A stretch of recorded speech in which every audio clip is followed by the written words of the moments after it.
Let's get ready to rumble!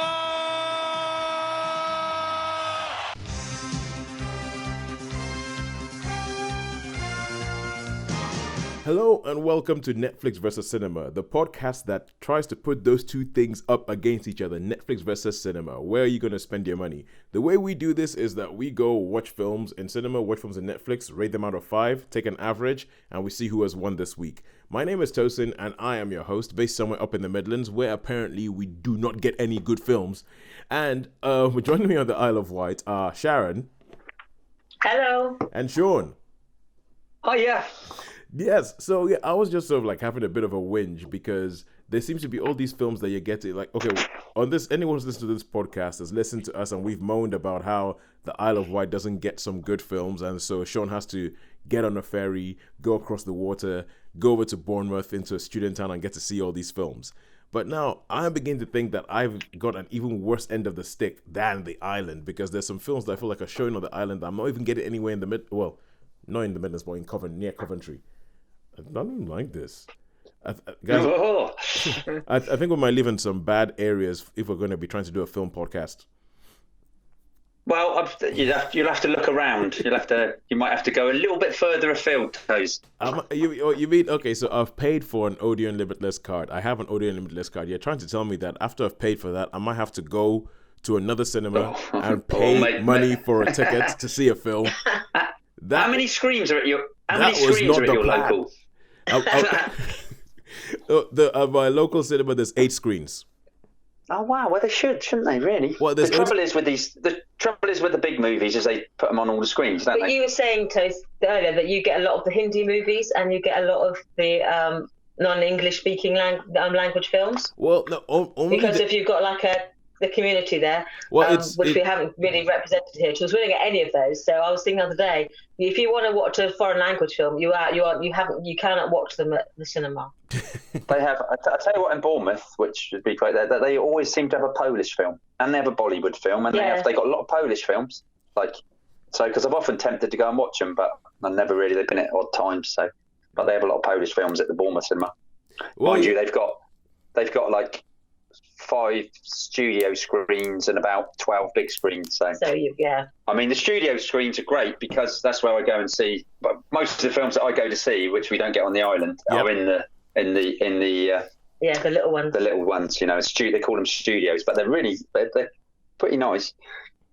Yeah, I think we actually, what we have over here is, okay, so we have the Coventry, because there's 2 Odeons close to me. There's the Coventry and there's the Nuneaton one. And the Nuneaton one is going through a bit of a refurb at the moment, where they ripped out, so there's 8 screens. They closed 4 of the screens, ripped out everything, and they made them like nice recliner things. And then they've closed off the other half, and they're ripping out everything and making those nice recliner things, so that it's going to become an Odeon Luxe, whatever that means. But so it means that at the moment the film choice is massively sort of like lowered, and I think it's going to be even worse next week when Star Wars comes out, because that's just going to take over the entire cinema. Let's be honest, it's good. So I found myself recently having to go into Coventry, because it's either a 5-minute drive or a 20-minute drive, and I've found myself having to go into Coventry to actually go and watch a film. And then sometimes they just don't have some of the smaller films there. Like, I think the Showcase Cinema, because I know, Shaun, you were asking me about a film called Loose, which was released, which I did not get to watch, because, as I was saying, I've already paid for my Odeon Limitless card. I don't see why I should have to go pay more money to watch a film. No, it's fair enough. Yeah, although, to be honest with you, I've got to be honest, I haven't had a Cineworld Unlimited card and an Odeon Limitless card. I prefer the Cineworld card. Oh, right, okay. Yeah. That's interesting. Yeah. You get more money for your...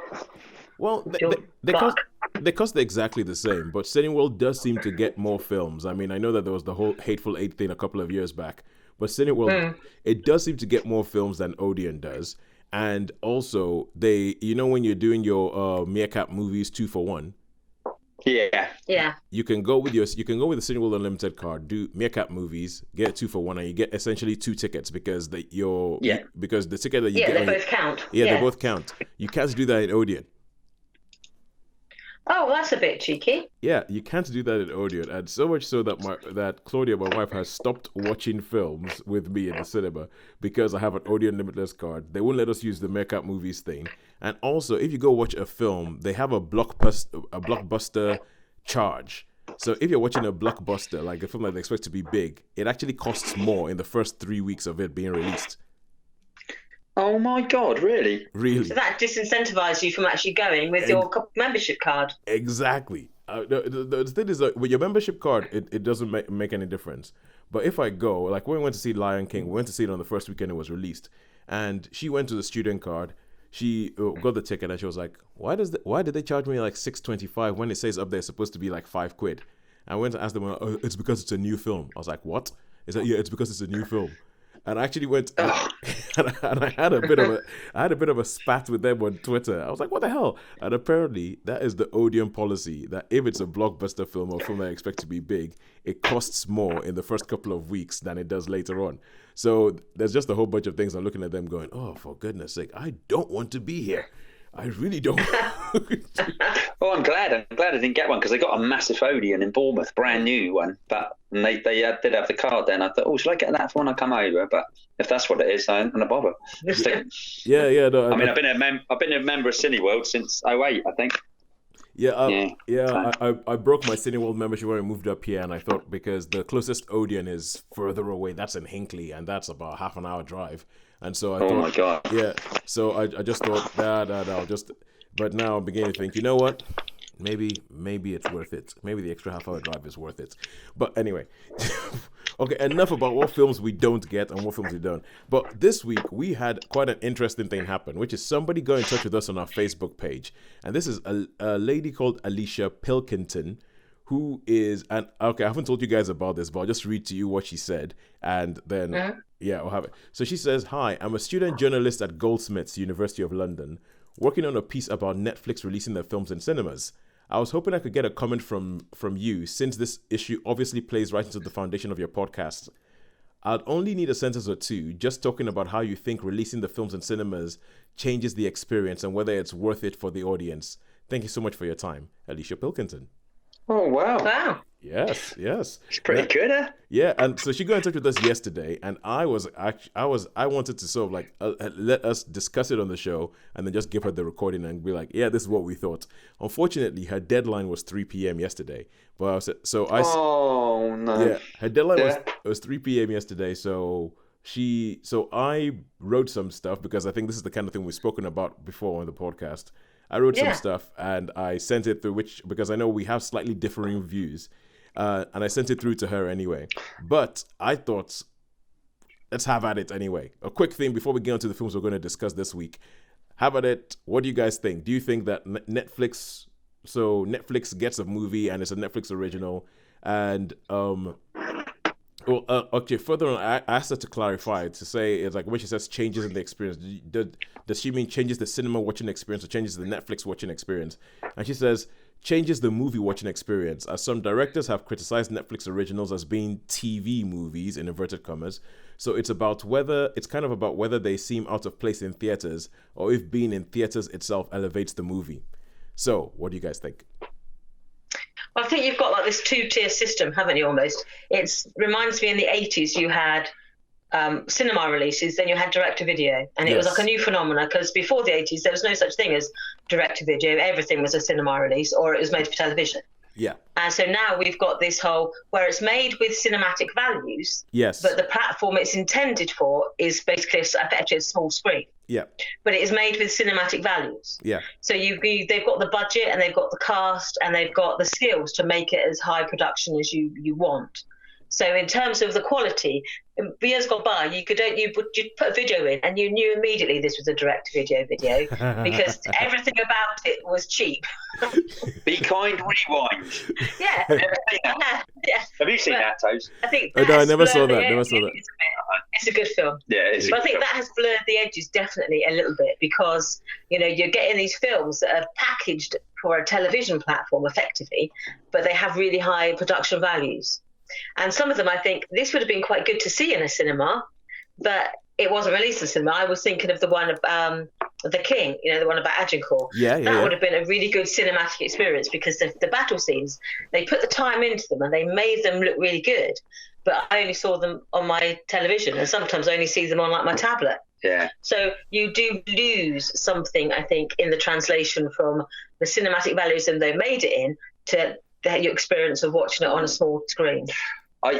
So I think, there is definitely an impact there on how we experience these films. I think you'd appreciate them more. I would appreciate them more if they had a big screening. Yeah, I think what it is, but I mean, like lots of people, if you've got loads and loads of money, you can practically, with some of the TVs that now, they're like, they've got these curved TV screens. I should imagine that some of them, but it's going to cost you a load of money. People do have cinema setups, but it's never the same. It's not the same, no, because you've still got that.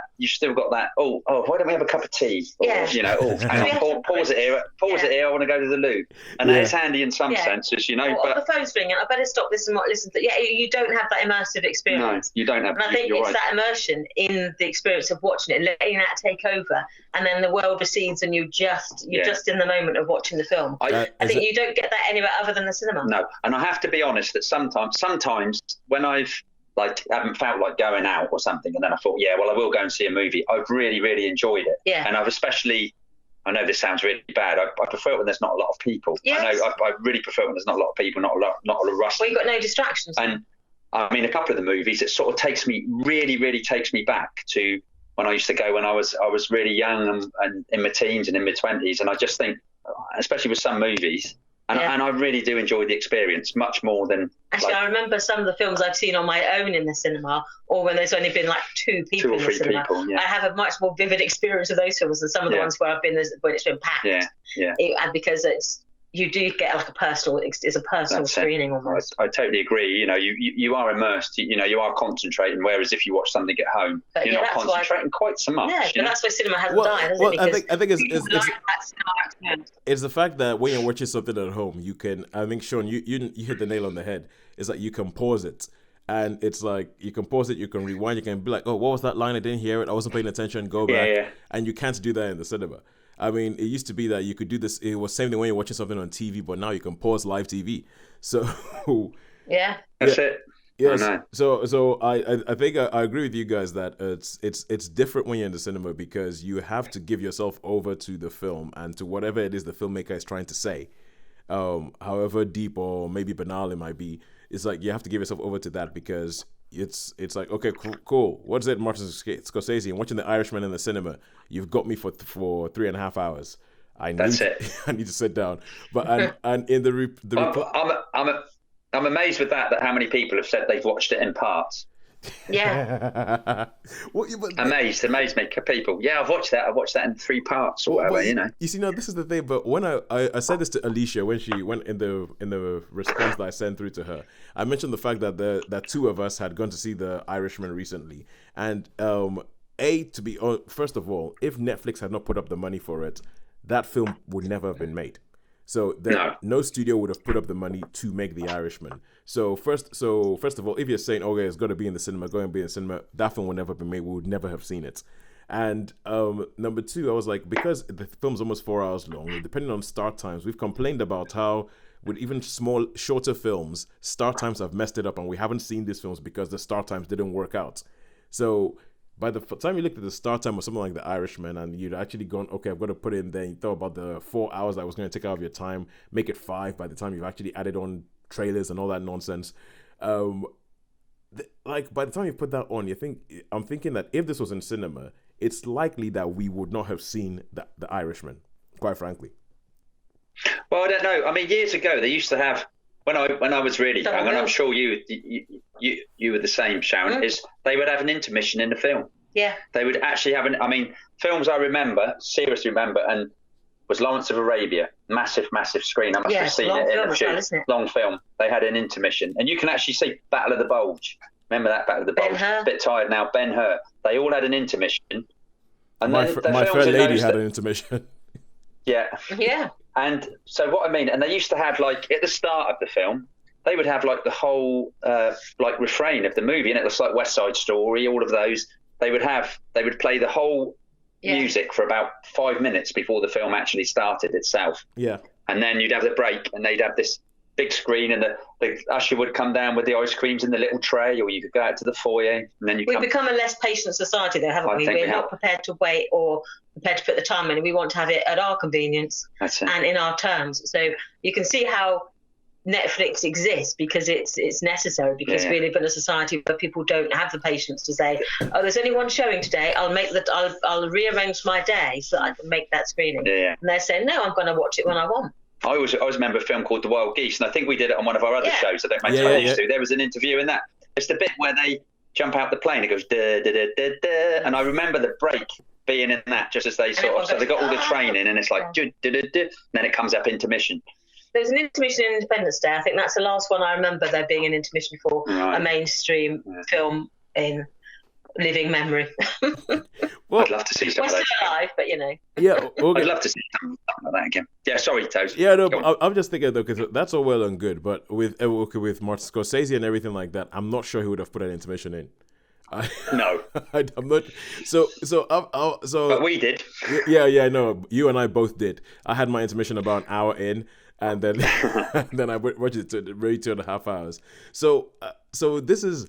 And I agree with you guys about the film watching experience. I mean, it was an experience that I didn't have growing up because we didn't have cinemas in Nigeria. And for me, it was a big, massive thing when I was 16 and I actually got to go to a cinema, and it was a case of, all right, yay, cinema, big, do. And I think that what you're talking about is that they used to treat it almost akin to like going to the theater, where you have the guy with the ice cream, you have the intermission and all, and make a big deal about it. And nowadays, there's not that much a big deal made about it. And I think then you also have the unfortunate thing about the fact that it's a business, and someone has to put up the money. So, like, you might have like your directors and everything like that complaining about the fact that, oh, this is my vision and no one's letting me realize my vision and all. But the truth is, what all directors are trying to do is that they're trying to play around with somebody else's money. They want to take somebody else's money and then play to make up their vision, which is it's inherently selfish. But someone has to put up that money, and none of the studios were going to put up the money to make a film like The Irishman. So if Netflix puts up the money, and if Netflix puts up the money, if Netflix, as Sharon, you were saying, gives as much effort and as much, they put in as much hard work and as much effort and as much expertise into making this film as anything that will be on the big screen, I do not see why that film should be looked down on just because it's not in cinemas, or maybe not in cinemas for as long as some other films. Or people say, oh yeah, that's not as good a filmmaking achievement. Because no, they put up the money. You wouldn't put up the money, so shut up. As far as I'm concerned. And as I told Alisha, I said, for me, I would rather have the film, regardless of what platform it is on, than not have the film at all. Yeah, definitely. Yeah, no, I agree with that one. Yeah. So sure. Yeah, so I agree that I think the filmmaking, because there's two things. There's the filmmaker, what they want, and then there's the viewer, what we want. And I think, sure enough, for the filmmaking experience, when you go to the cinema, it is different. It is something, unless of course you have those people who we spoke about last week who play on their phones and put on their flashlights and crinkle their crisp packets really, really loudly and punch you. So it's special when you go to the cinema. But I think for me, I'm like, look, if they're going to put the money up and if they're going to put as much effort into making the film, then don't look down on it. Wow, that's it. Yeah. But anyway, that's me anyway. So okay. Yeah. Hopefully that answers Alicia's question. Yeah. So there you go, Alisha. We got, that's our views. With what you wrote to her and what we've said, it's too late, but it's too late. To a picture. I said that. I mean, because we know the way these things are. You know how people you star in a film, that you end up on the cutting room floor. I'm like, we might have given her that, and we might end up on the cutting room floor. We might not make it into our article. But I've said that if we do make it into our article, could she please send us a copy? It would be really, really nice. Good. Yeah, Alisha, hope you're listening, and I hope that we've encompassed enough for you about what we think when it comes to people looking down on Netflix movies and whether it changes the film watching experience. Right, let's carry on to the films we're going to talk about this week. Now, it has been a bit of in most cinemas, I don't really think that there's much out. I think about Jumanji, The Next Level is about the only thing that's wide across. And Shaun, you had to do the whole thing of getting on a boat, going across some water, going to a student town, and getting to watch some other things. Yeah, I mean, it was really lucky because I went over, because I go over there quite a bit because my mother lives over there, and I go over to watch the Bournemouth games. Well, it was Bournemouth-Liverpool. Yep. So I went to watch Bournemouth-Liverpool at 3:00. And then I went home to mother's I had some tea and some toast and Marmite, which was very nice. Thanks, Mum.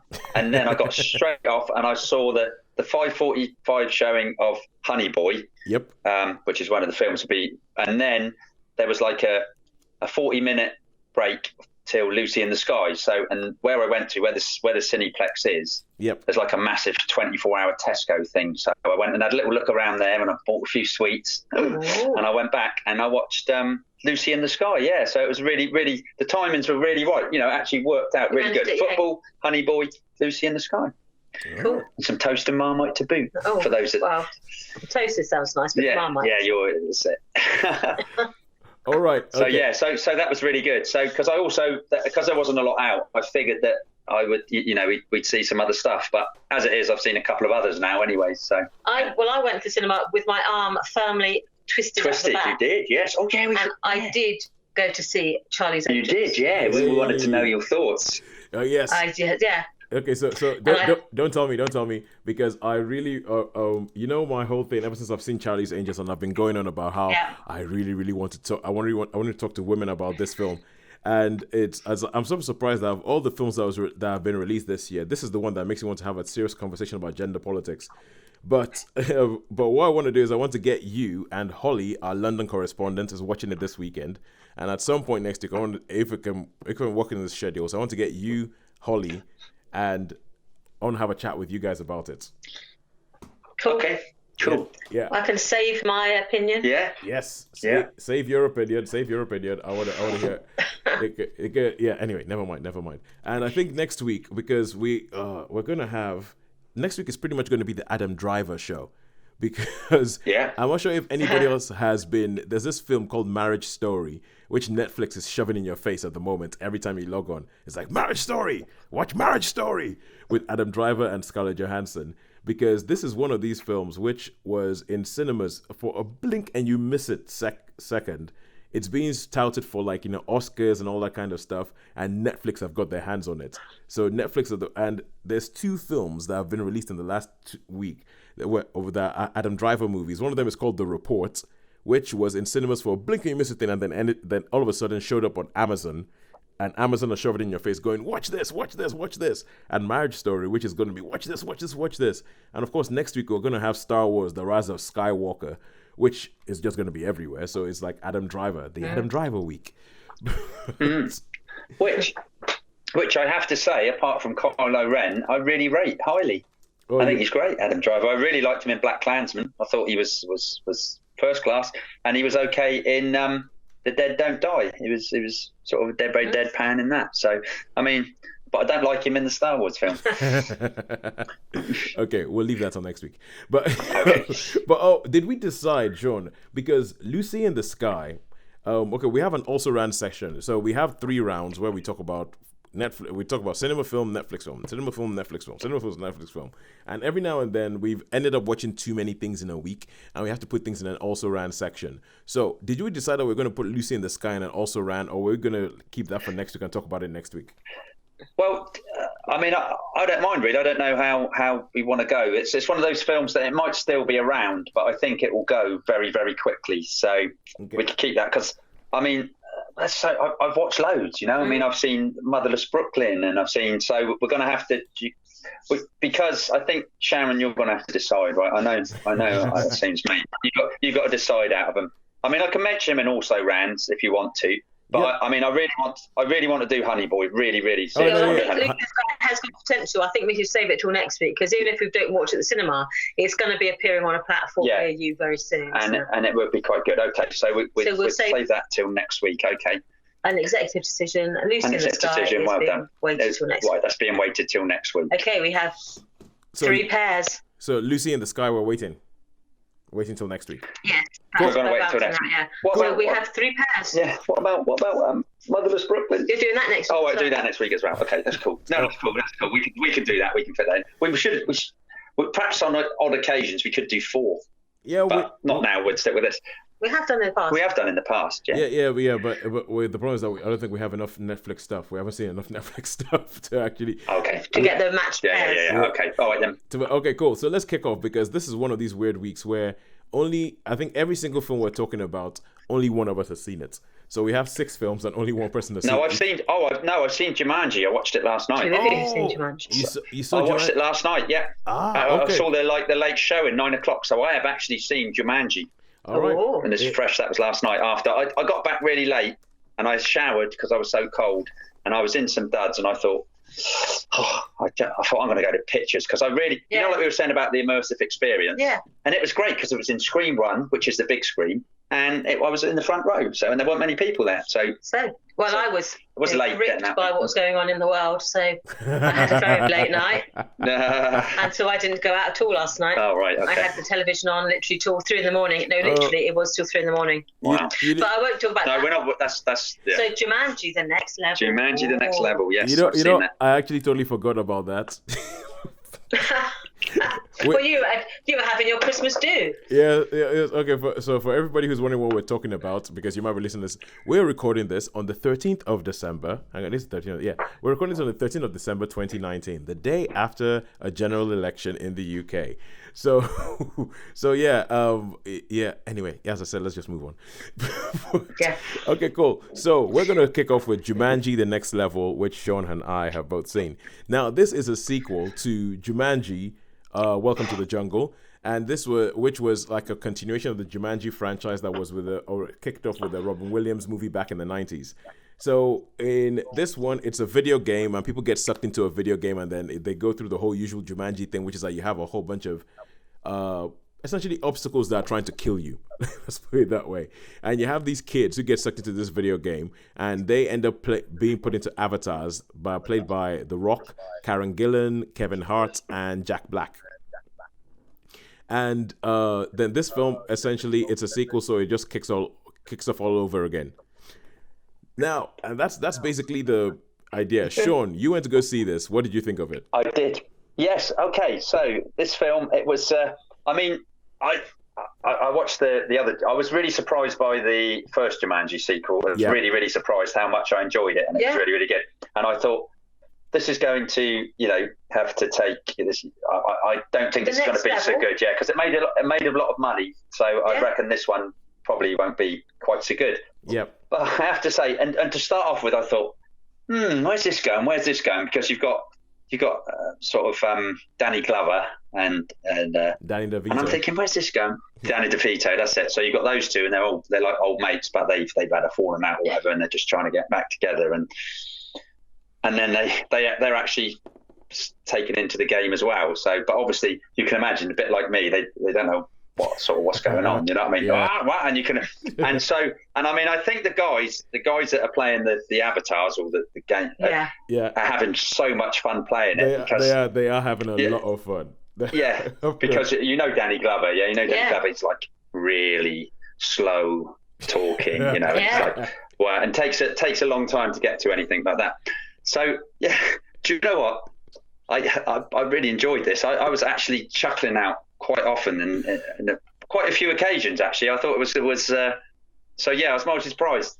I thought it was a really, really good movie. I really enjoyed it. It was nice. It was chuckles. I quite liked it. I really, really liked it. And I think for ages they've talked about how they've been struggling to make a video game movie or make a good movie adaptation of a video game, and I think like this sort of Jumanji thing is the way forward, because there's bits of it where it really does feel like there's a bit with a whole bunch of mandrills who are chasing them on all these bridges that float, and you have to jump from one bridge to another, and I was like, that is totally like a Nintendo Entertainment System game I used to play in the 80s. That is like, I recognize this feels like a video game, and I think this approach is really, really, and they're going to be doing it with another film called Free Guy with Ryan Reynolds, but I really liked it, and I love the fact that they because they didn't, obviously you can't just retread what happened in the last film. So you can't just sort of say these kids, they go into this thing, these are the different avatars, they go through the whole thing.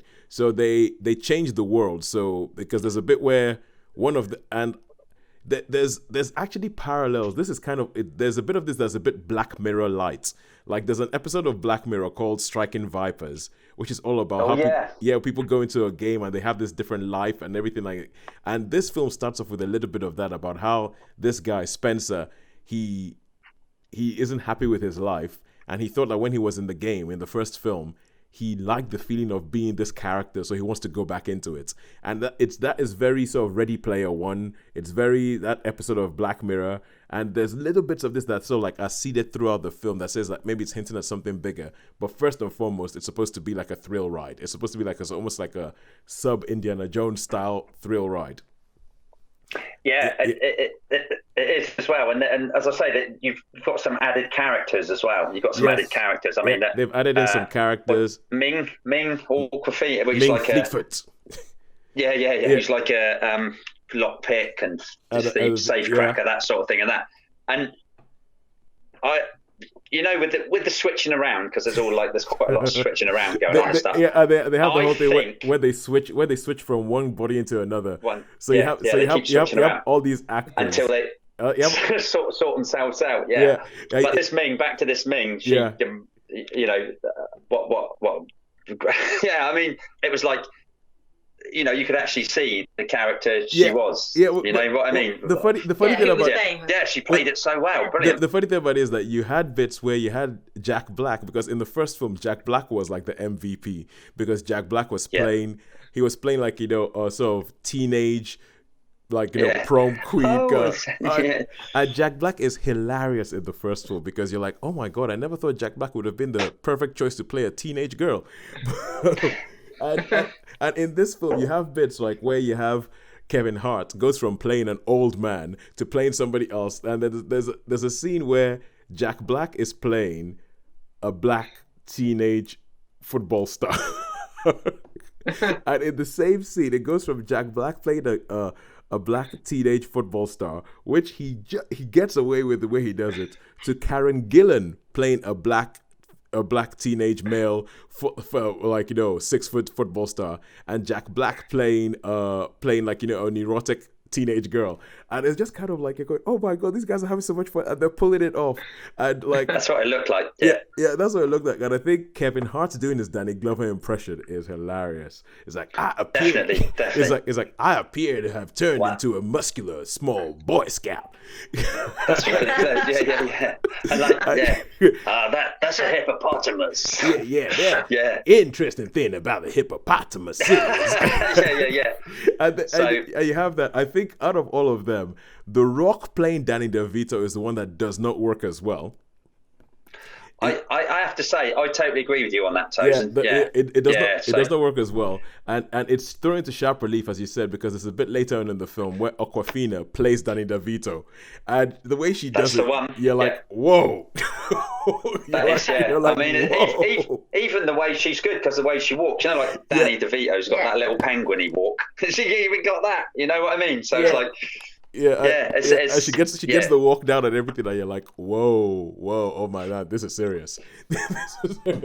So I think it's a lot of fun. It kind of knows what it is, and it tweaks the formula enough.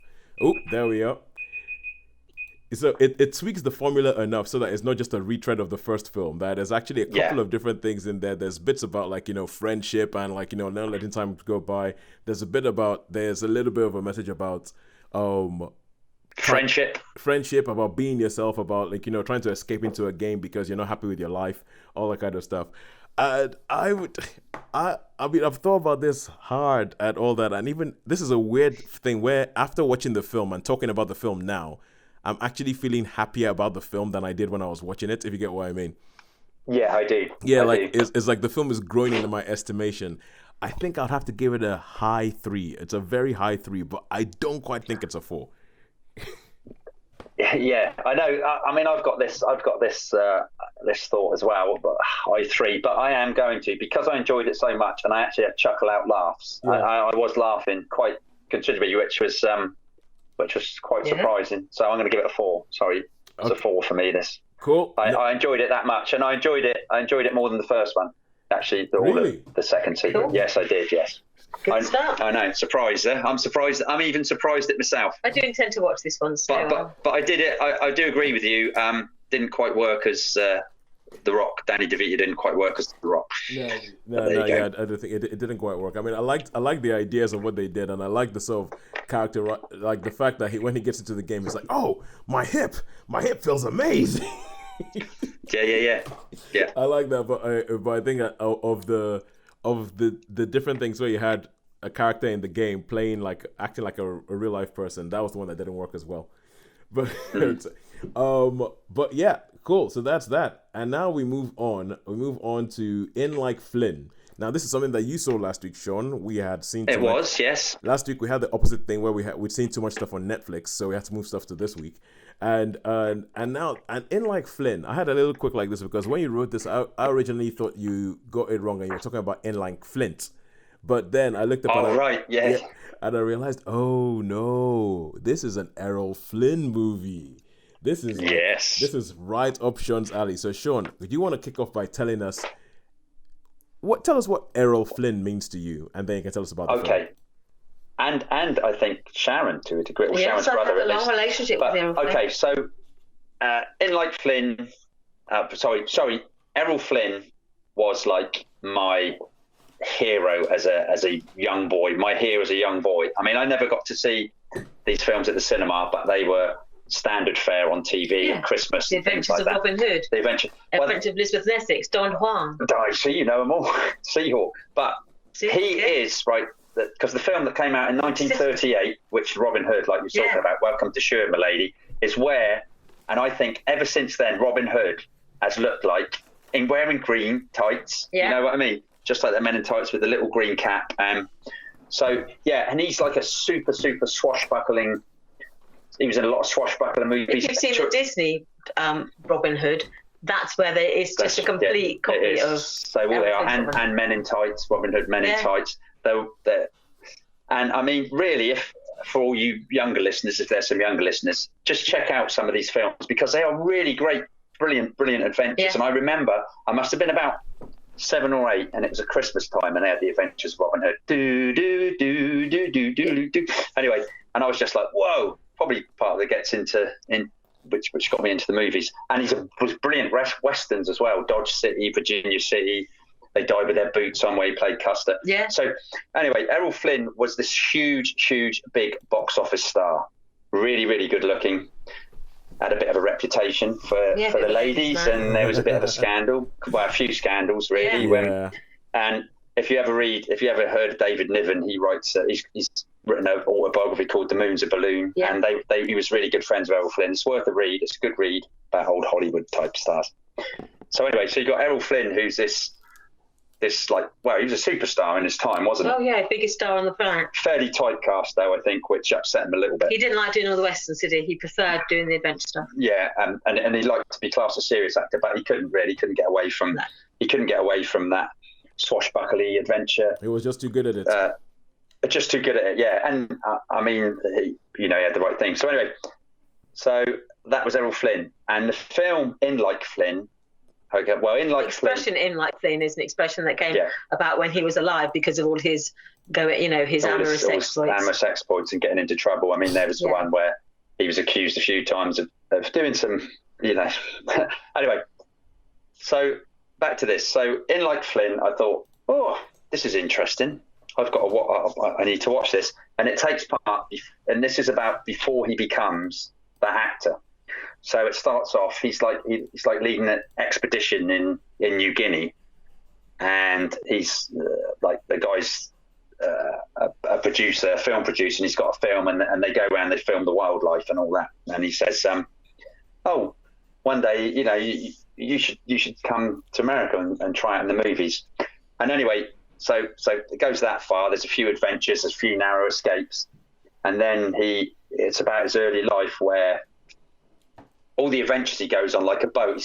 He gets a boat. He's passionate about sailing, wasn't he? Oh yeah. He's passionate about sailing. Yeah. And so he gets a boat and he goes gold prospecting and stuff. And it's about some of the characters he meets. He meets like all these characters along the way. He gets into boxing fights, prize fighting, and he's in Townsville and they won't let him go because he's beaten this boxer that he shouldn't have beaten. And it's just all the stuff that his life basically. He wrote a couple of books as well. It's based on his. It was slightly fantasized, but he did write an autobiography that was a little bit embellished in places. Yeah. Because I think you said your brother watched this as well, didn't he? Yeah, because he's essentially like the definition of rabble rouser or hellraiser or something like that. Yeah, definitely that. Yeah, absolutely. He certainly led a colourful life. Tasmanian, they called him the Tasmanian Devil. Yeah, well, originally he was classed to be in the early part with Robin Hood and that he was an Irishman. So he was apparently he was from Ireland. Oh yeah, they made up all sorts of things about him. So yeah, what they used to do, the Hollywood system, Yeah, they'd created history for you. That's it. Yeah. And he did do a lot of theatre in this country as well. He did repertory theatre in Britain. Yeah. He was, as I say, I think there's a film called The Sun Also Rises, which is, it's sort of critically acclaimed and it's quite serious. And that it's about a drunkard because I think he was a bit of a lush. He did. There's the Peter O'Toole film about. Errol Flynn's only life. My wicked ways. Wicked ways. Yeah. And there's also a film about they fictionalised it, but where when he was older and he was an alcoholic, he used to be given these bodyguards or these like chaperones, basically, who his job was to keep him sober so that he could actually film his parts. And then he basically would send these. They were like teenage boys or young men, and he basically like corrupt them horribly. And they would be like drunk before the morning was over because they were like trying to match him, and he would basically drink them under the table. And there was My Perfect Year or something. There was a film that Peter O'Toole's in, and it's based on Errol Flynn. Perfect. Yeah, that's it. Yeah, that's the one where he does like the acrobats and stuff. But there's also, I obviously because he was my hero, I used to read a lot about him. But there's one. He made a film called San Antonio Western with an actress called Anne Sheridan, and they reckon and the story is that they were like drinking ice water because it was really, really hot. But in fact, it wasn't ice water at all. It was just like neat vodka, and they were just like drinking neat vodka all the way through film, and then gradually the lines become slurred and everything like that. Yeah. Okay, we're almost out of time allocated to this film. Yeah. So Flynn. Yeah. It's about his early life, and he was a real rebel rouser. And he did actually go to New Guinea. He was an explorer. He was an adventurer. He did all sorts of things. Yeah. Before he became a Hollywood star, and then the end of the film basically gets a letter saying, "Oh, come to Hollywood to try it for this film." And then you see a shot of Captain Blood, and he's dressed up which was like his breakthrough film. Yeah. So Captain Blood, and like with somebody who's supposed to be Olivia de Havilland, in his arm, and that's how the film ends. And it is a really, really, it's a fun film. It's not, it's an adventure film. It's a bit of, in fact, it's probably a little bit like Jumanji, really, without the baboons and the ostriches. So, because a lot of it takes place in the rainforest of Australia and northern Queensland and New Guinea and places like that where he's going, and there's pirates, and big bruisey blokes and all sorts of stuff. So yeah, it's a bit of a romp. It's a bit of an adventure. It's good fun. It's like Jumanji. So what would you rate it then? I'd probably have to give this. I don't know. This is a really, really tough one for me. So I'm just going to say it wasn't absolutely brilliant, but it was good. So I'll give it a solid 3. I'll give this one a solid 3. Well, yeah. I'll vote on my brother's behalf. My brother saw this and he really enjoyed it, and I quizzed him about it gently. Yeah. And he thought it didn't look much like Flynn, but he really enjoyed it. He thought it was a good film. And so I think my brother would give it a 3 as well. 3, yeah. Oh, that's good. Good. I was hoping you were going to say that. So. All right, cool, good stuff. Because to be honest with you, they're onto a loser already. Because you guys love Errol Flynn so much that if you're going to try and do something that is Errol Flynn, it's just a bit. It's difficult. It's really, really difficult. Yes. Yeah. Yeah. I think the only time I've seen him portrayed on screen before was Jude Law in The Aviator. Oh yeah. But anyway, never mind. So now, Shaun, we come back to you. We come back to your wisdom as we go back to cinema, and we ask you about Honey Boy. Now, this is Honey Boy was something you saw on the mainland, and stars somebody who I think is becoming a bit of like a favorite of yours. This is Shia LaBeouf, isn't it? Shia LaBeouf, yes, he is. Do you know? I really, really, really rate this guy. I really rate this guy. I know he's an oddball, and I know he's done some strange and weird things and probably been arrested a couple of times, but I still think he's great. I loved him in Fury. I loved him in American Honey. You know, and so obviously he's very high in my estimation. Yeah. Now, it was just the case. I mean, reason for seeing this was because I was over the mainland. I probably wouldn't have even. Well, I didn't even know about this film, to be honest. I didn't. And I just was looking along and I thought, Honey Boy, what's Honey Boy? You know, and same as when I went to see Lucy in the Sky. You know, and it was like, oh, Honey Boy. Oh, that looks interesting. And it was on at a good time for me to watch. So sure enough, I went there. Do you know? Sometimes I could think I must be really lucky because. I mean, Tower Park, where the cinema is, it's like a massive complex. There's bowling, there's Tesco's, there's all sorts of stuff, gyms. And I just found a parking space straight away, which I'd never really done before. I just turned in there and thought, oh, look at that. There's one. Right by, just a nice little walk to the cinema. They've even got a Taco Bell there, Toes. They've even got a Taco Bell. Oh, yeah. So, anyway. So, yeah, back to this film. So, yeah, Shia LaBeouf. And it's based, and he's actually... He's written this piece. He did the screenplay. Yeah. And it's basically the story of his life as a child and his relationship he had with his father, and Shia LaBeouf actually plays his father. You know, he's playing his own father as he was. And he's also a chaperone. So basically, his dad has to take him. He's a child star. And he has to take him to like the movies. He's supposed to be the chaperone, make sure he's all right. And his son pays the dad, so because his dad's got a bit. Because he was a child star. He was in Home. He was like Even Stevens and all stuff like that. And there was a little bit. And the guy who played him, was absolutely brilliant. Who played the young lad as well? He was great. Noah Jupe, is it? Oh yeah. Noah Jupe. Noah Jupe. Yeah, he's having a good year. A Quiet Place, A Quiet Place, Le Mans '66. Now this. Yeah. So, and you know, he's an English actor as well, but he's absolutely brilliant in this. So anyway, he's a child star, and his dad's got a motorbike, and his dad's real hippie.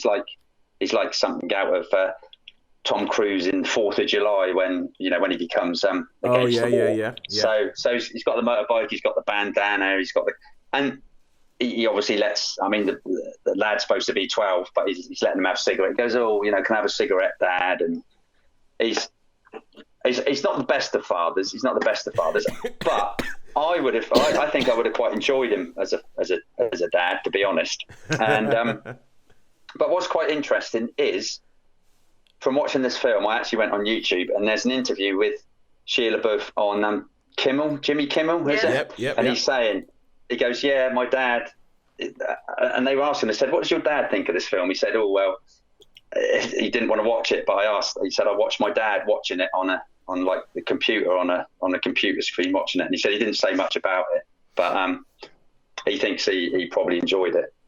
So, yeah, and he loves his dad anyway, but his dad's but Shia LaBeouf plays this really neurotic, you know, there's quite a lot of swearing, and he lets his boy have cigarettes and stuff, you know, and there's also this little odd scene with because they live on like a motel sort of complex, and there's some other relationships and odd stuff.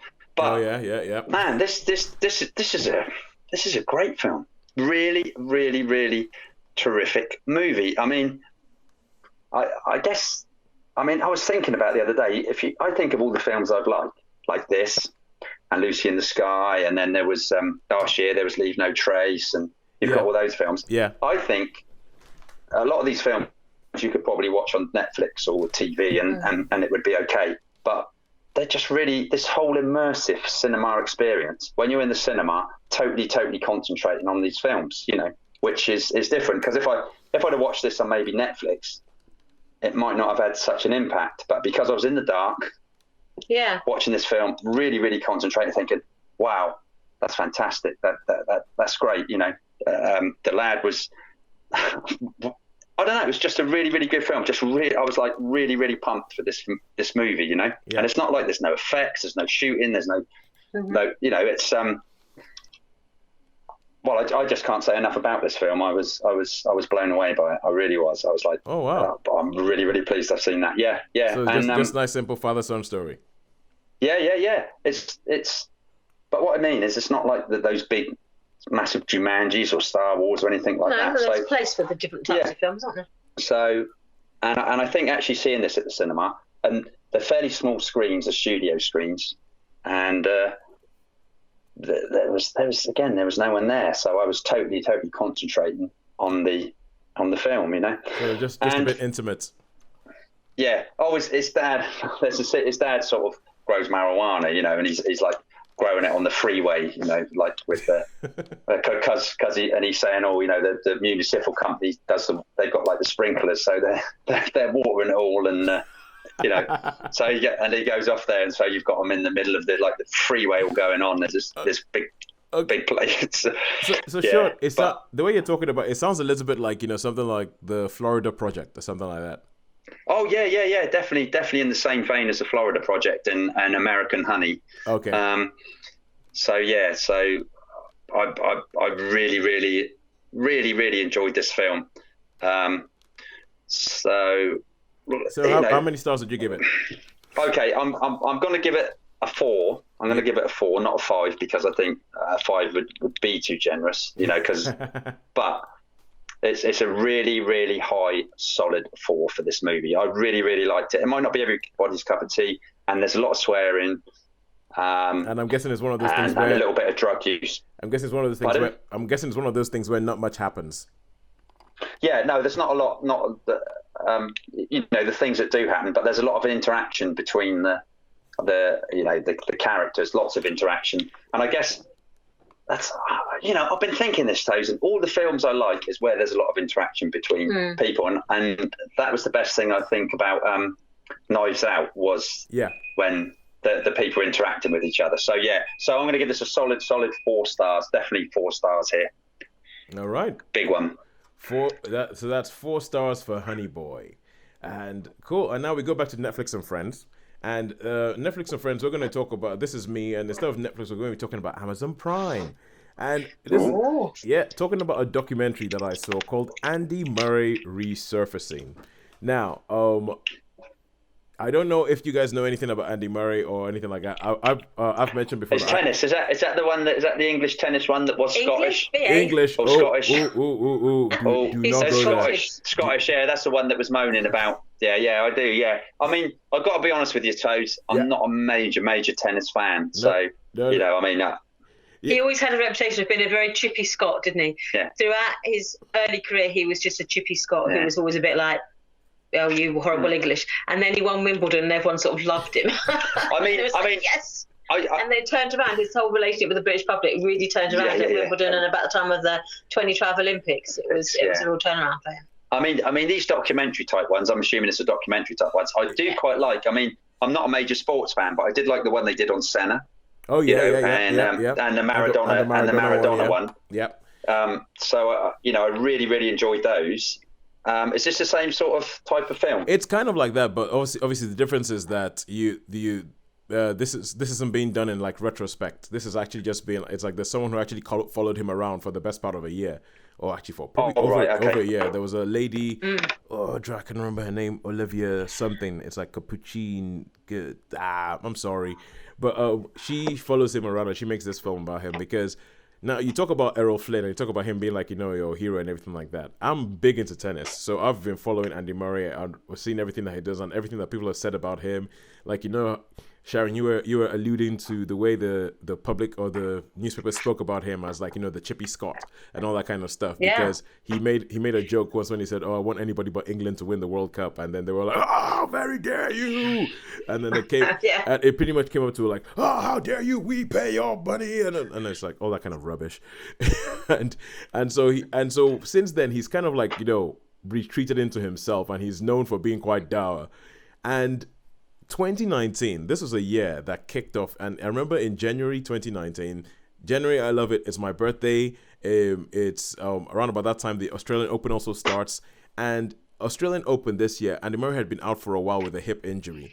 He was number one when he got the hip injury. He'd been away from the sport he hadn't really played for 18 months, and before the Australian Open, he came out and he pretty much said, "That's it, this year I'm going to retire, because my hip is in too much pain, I can't play, and I might have to have an operation just to have a good quality of life, just so I can play with my kids."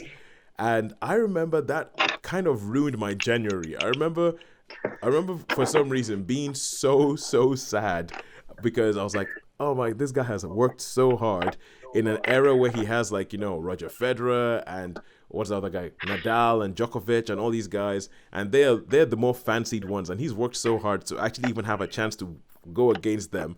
And now the fact that his body's gonna let him down and he's gonna have to retire, and that really, really sort of like that put me in a funk. And I was like, why am I in a funk? I'm not even. It's not my life, but still, it put me in a funk on his behalf. And this is essentially the title of the documentary, Resurfacing. There's a double meaning, because he had to have this operation, which is referred to as a hip resurfacing operation. And the way they put it is that it was about him just trying to have a better quality of life. Now, it wasn't about him trying to get back to the top of tennis. And also, it's all about the fact that he's been away for a while and now he's coming back up. So he is resurfacing. See what they did there? Yeah. And it goes behind the scenes. It's like, it talks about, it's probably more access than we've ever seen with Andy Murray. He's talking about why it means so much to him to play tennis. I mean, a lot of the deal has been, because do you remember the Dunblane shootings? Yes, a long time ago. Yeah, he was actually... Absolutely, I remember them, yeah. Yeah, he was actually a student at that school. Oh, wow. Yeah, he was a student at that school. He and his brother, and there's bits of the documentary where he's talking about the fact that, yeah, that was like, a key part of his life and why tennis means so much to him, because he was in the school the day when the shooting happened. He says that they knew the guy who did the shooting, that they'd taken him, they like dropped him off at the train station. He'd been in the car, he'd spoken to his family and all that kind of stuff. And like, he's a kid of around about like 12 years old and doesn't understand why the heck this is happening. So it's like a lot of access to Andy Murray, a lot of what goes on behind the scenes for like, a professional sports person and what they're having to go through. And there's just a lot of really, really sort of emotional bits where he's having to face the fact that this might be it, that this might be the end, that and he has to fight the fact that this might be the end of my career, but I don't want it to be the end of my career. I still feel as if I have so much more to give, but my body might be telling me that's it, no more, not going through with it. And I thought it was a great insight to the whole thing. Me being a tennis fan, I was well into it because I remembered, when they show him trying to make a comeback, I remember watching those matches. When they show him playing a match in Washington until 2:00 in the morning, I watched that match live. I remember watching this and thinking, oh my God, what is going on? And I love the way it's done. I love the way the film ends. And it's something I would recommend, like, even if you don't know that much about tennis. I mean, if you know a lot about tennis and you follow Andy Murray anyway, it elevates it loads. If you don't, it's still a really, really good documentary about a professional sports person. And as I know, Shaun, you quite like it when you have a world that you don't really know that much about, but you're being given access to. And seeing just what goes on behind the scenes and all that kind of stuff, and all the doctor's appointments and the operations and all that. And they interview, like, his opponents, they interview his whole team, and just the way they talk about it and the sort of like interplay between them, I think is amazing. I would give it I'm gonna go for a 4. I think that they did a really I think they did a really, really good job. There were actually bits, but as I said, obviously with the caveat that I'm a massive tennis fan, there were bits a bit where I actually started getting quite choked up, and I was like, oh my God, I remember when he made that speech. Oh my God! Oh, you've got to give it a 4 for that. Then it was so terrible. If it makes you chuckle or makes you feel quite emotional, then I think you have to say that it's had an effect on you, and that's There were bits where I was definitely feeling a bit choked up, but as I said, that's because I'm a massive tennis fan. I'm an Andy Murray fan, and I actually just want good things for him. I want good things for that guy. All right, cool. So that's it. Resurfacing gets 4 out of 5. And now, Sharon, it is your time. It is your moment to shine. You managed to get a preview screening of A Beautiful Day in the Neighborhood. It's Oscar season when they bring out, like, a Tom Hanks movie right close to Tom Hanks film comes out, yes. Because apparently it's not being released until January generally. Yeah. But this, I saw this on a very early preview. That's what they did with Green Book last year. Yes, it was well early. So it's about a month ahead of schedule that I saw this on a preview. But yes, A Beautiful Day in the Neighbourhood. It's about if you're an American, you know who Mr. Rogers is, mm-hmm. and he was like an iconic childhood star. I mean, if you were a child growing up in America, I think any time between like the 50s and the 70s, you knew who Mr. Rogers was. Right. And I've never heard of him. So I had no idea who he was. So this was a bit of a complete, I was going into this as a complete unknown. I did not know who this character was. The closest I can relate to him was like a Playaway's Brian Cant. Oh, yeah, I know, yeah. He's like that sort of character who is like, he's, when you see him off screen, he seems to be the same on screen as he is off screen. He's got that genuine characteristic about him. And so the story basically is focused. You see all this through the eyes of a journalist played by Matthew Rhys, who's called Lloyd Vogel, who's basically a fictionalised journalist who really did interview Mr. Rogers. Yeah. And he was sent to write a piece for his magazine that he works for. I can't remember the name. Esquire magazine. He was sent to write a piece about American heroes, and it was supposed to be 400 words. Just a little sort of summary of this is just a few quotes, and this is I met Mr. Rogers as an American hero, and he is a cynical journalist who's world weary, who's got from a damaged background. His mother died when he was very young. He's got a very dysfunctional relationship with his father. In fact, he's got no relationship with his father. And so he is the last person you would expect to go and interview someone who has had the reputation even then as being like a living saint. Yeah. Someone who was almost like too good to be true. Too good to be true, yeah. And so this cynical journalist goes to meet Mr. Rogers, and to his to his horror and surprise, there's no side to him. He is as genuine as he appears. I mean, he's compassionate. He's a man of faith.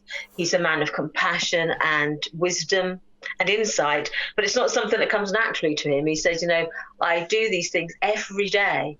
I have anger and I have rage, but I have ways of dealing with it. And there's no one I don't meet who I'm not. When I'm with them, they are the most important person I'm with. And when I'm talking to someone, you are the most important person to. And he said, I've worked at this. And everyone who knows him says he's like that with everyone. He genuinely is this genuinely compassionate, man of God who is just a lovely man who basically is the real deal. Yeah. But it isn't an easy journey for him. And so through this sort of meeting this man and forming a relationship with him, they get to know each other quite well through the course of this interview, as it were.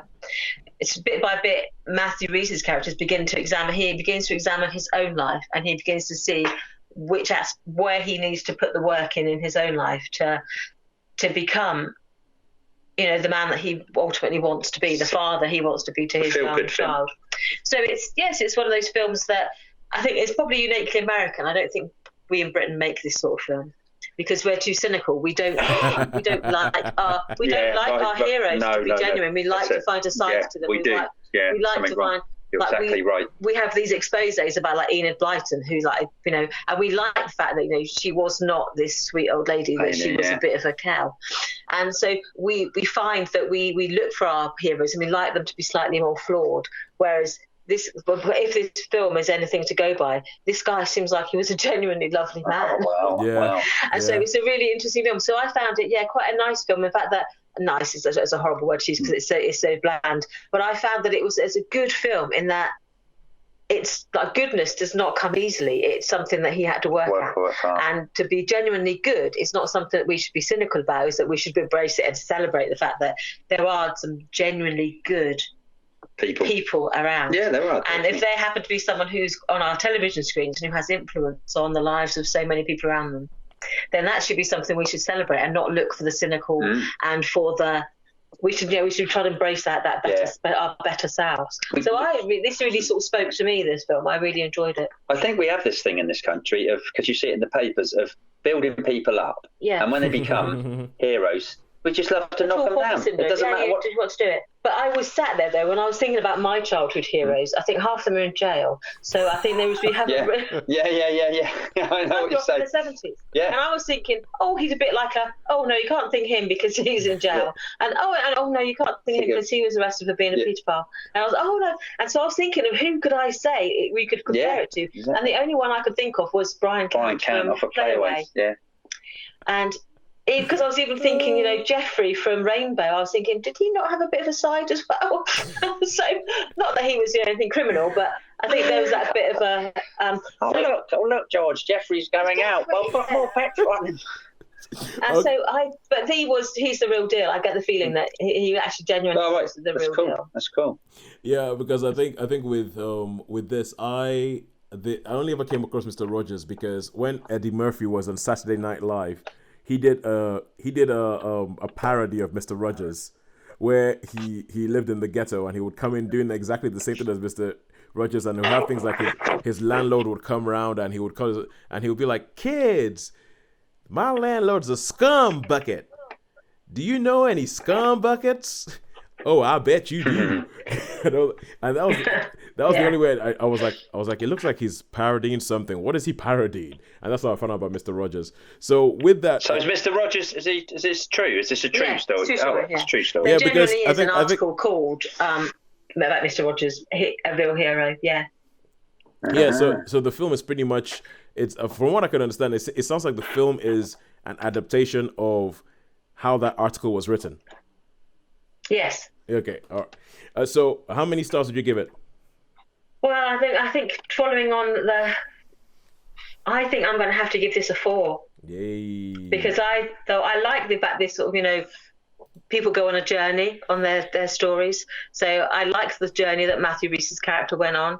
I thought it was relatable. I liked Mr. Rogers, and so I'd give it a 4. This appealed to me. This is up my street of the sort of film that I enjoy. So I would give it a 4 for A Beautiful Day in the Neighbourhood.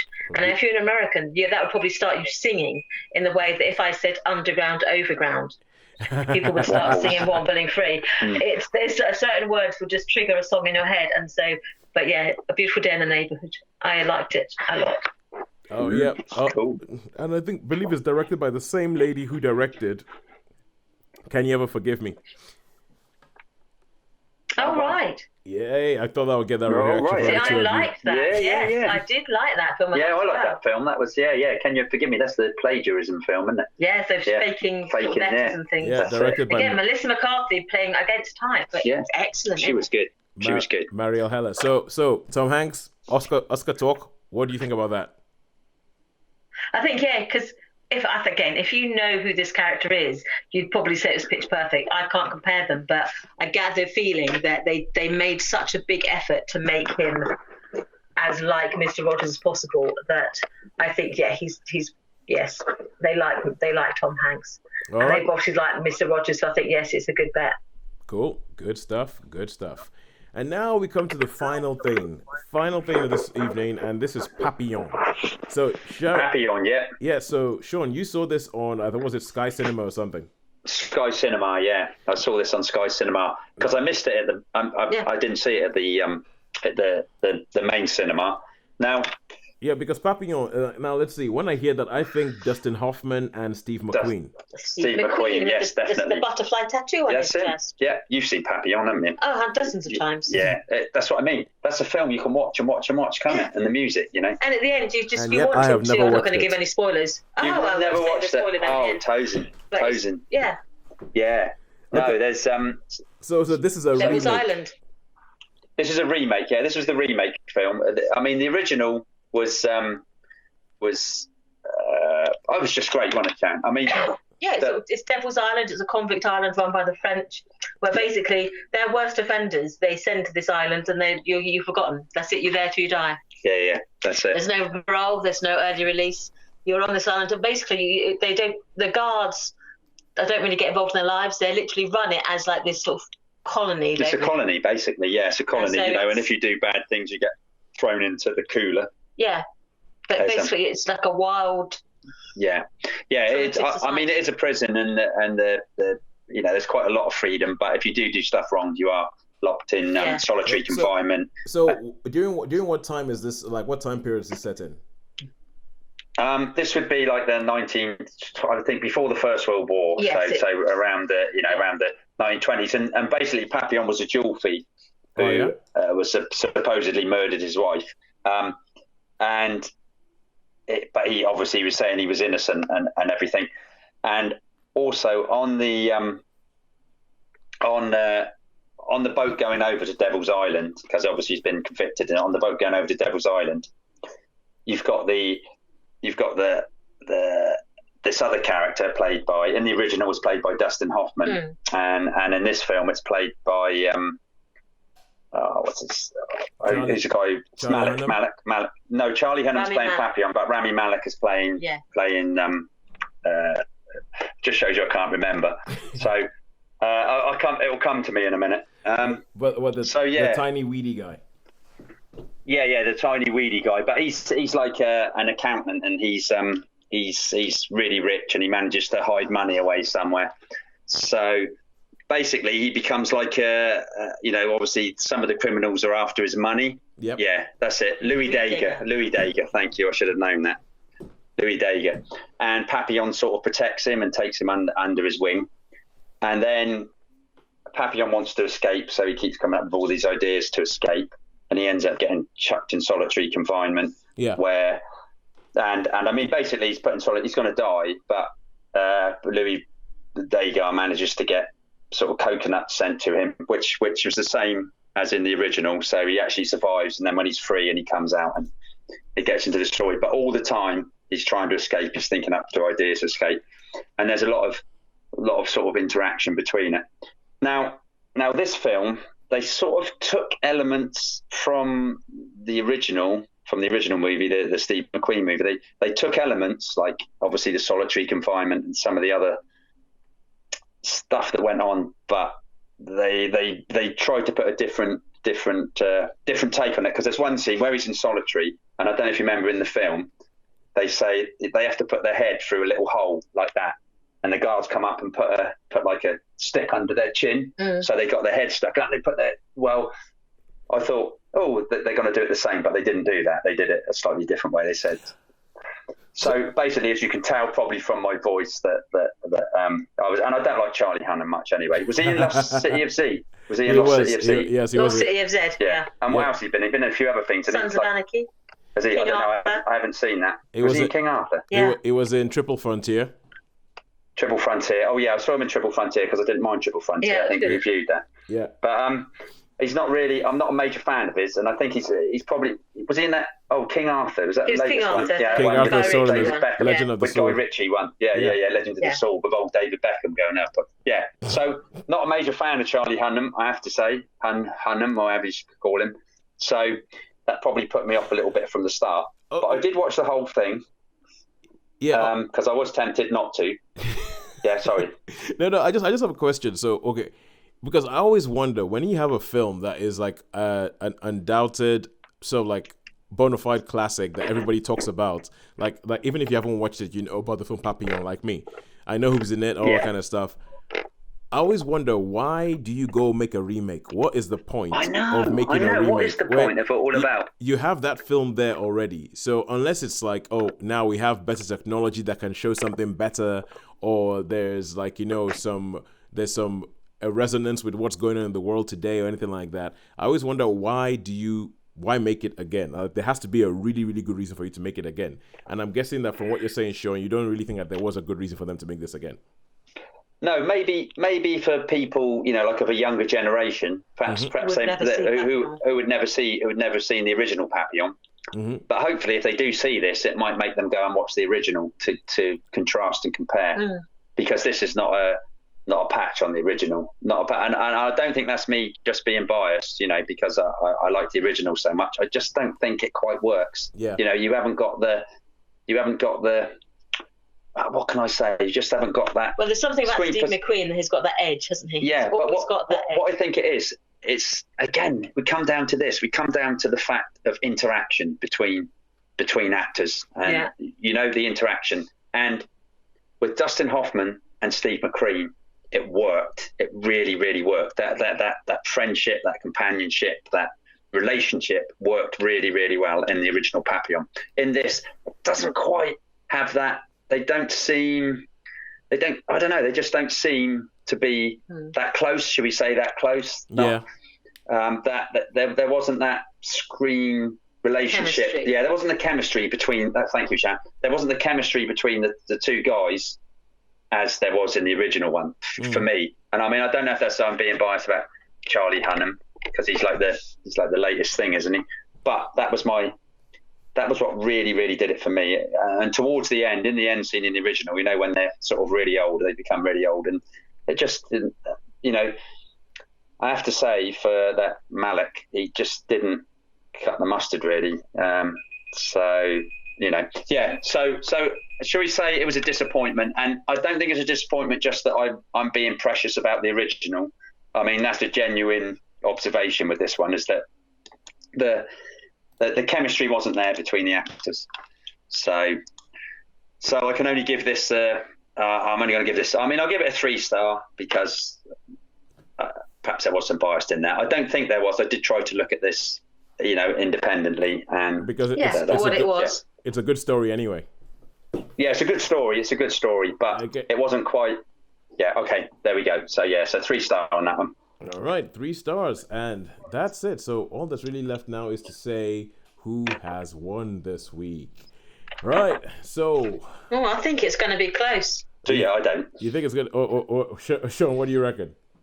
I reckon Cinema's aced it this week. And Sharon, you reckon it's going to be close? Yeah, because I thought there's some of the Netflix have had a reasonable... They've had a 4, and they're 3. So I think there's 4s and 3s in both sides. So, but yeah, I don't know. Okay, all right, cool. All right, okay. We kicked off with Jumanji: The Next Level versus In Like Flynn. Jumanji: The Next Level, I gave it 3. Sean gave it 4. Good gives us an average score of 3.5. In Like Flynn got 3, so we have 3 versus 3.5. Then we have Honey Boy, which was given a resounding 4 by Sean, and Andy Murray Resurfacing, which is given a resounding 4 by me. And then we had A Beautiful Day in the Neighbourhood, which was given a resounding 4 by Sharon. And we have Papillon, which was given a 3 by Sean. So for those of you who have been keeping track of that, I can do really, really quick mental arithmetic. The winner this week is Cinema. By 0.5 of a star. So, yeah. And I mean, I've been really good. It's been, I mean, I must... considering there was like hasn't been much that's really captured my imagination recently, the past couple of weeks, there's been some really, really good stuff, and hopefully next week I'll get to finish what I've been watching and give that a review. Oh, if I get some television time, I'll try to watch something. Yeah. See if you get Amazon Prime, really good. Just watch a couple of episodes of Pennyworth. No, that's on Stars, isn't it? You have to pay extra for Stars. Oh, right. Oh, all right, yeah. But anyway, I'm just gonna go and watch everything that Adam Driver's in next week. So yeah. So all right, until that time, it's a goodbye from me. It's a goodbye from me. And it's a goodbye from me. We will see you guys next week when it shall be the Adam Driver Love It. Good night. Night, guys. See ya.